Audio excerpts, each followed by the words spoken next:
what would happen? What would, if we started to see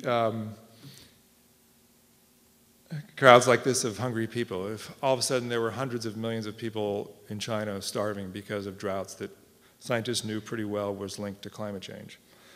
What would they do? I think that, you know, they wouldn't be, the party leaders would not be restricting use of SUVs in China. They would not be the strategy. They would not be shutting down coal plants. They would be thinking about doing something else. And I would argue that the thing they're likely to think about doing would be loading some military jets up with sulfate gas and flying high in the stratosphere and putting out little particles in the stratosphere to cool off the planet, to lower the Earth's temperature. And what would happen if, in that kind of a scenario, where China in effect said, and again, this is not picking on China, this is just using them as an example. What would the US response be if China basically said, you know what, we can't handle this anymore, we have a drought, we have a famine, we need to cool things down, we're taking control, we're going to lower the Earth's temperature by putting these particles up there. And we think it'll work, but we're not sure, but we're going to do it anyway. What would the response of the US be? Would we like say, oh great, you know, you can be in control, you can decide, or would we shoot down the airplanes? What would we do? Would we cooperate with them? And this is not pie in the sky stuff, and I'll explain to you later as we talk how this could be done. But you can just immediately see the consequences and the political complexities of this. And you know, in China, right now they have a 7,000 people in a weather modification program where they shoot rockets up into clouds and stuff, and none of it really works.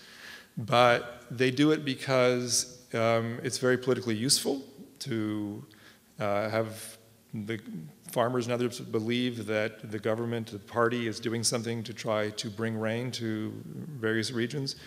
The same thing could happen with geoengineering. They might do it even if it works or it doesn't work, just to look like we're doing something. In the same way that politicians in New York, what are you going to do about the next storm? We're going to build barriers. Well, is that going to screw up the estuary and all that? Well, maybe, but we have to be doing something. Just as after 9/11, we had to invade Iraq to do something.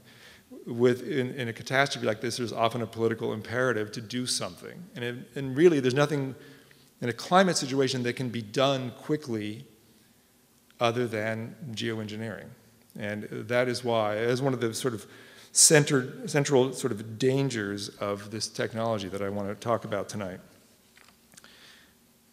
And the argument I want to make is that this idea of geoengineering, which might sound totally sci-fi and crazy to you, and it kind of is, but that it's inevitable, and that it's going to happen, I don't know when, 5 years, 10 years, 15 years, tomorrow, I don't know when, but this is the direction that we're moving with dealing with climate change. And it's going to change everything. It's going to change how we think about investing in clean energy.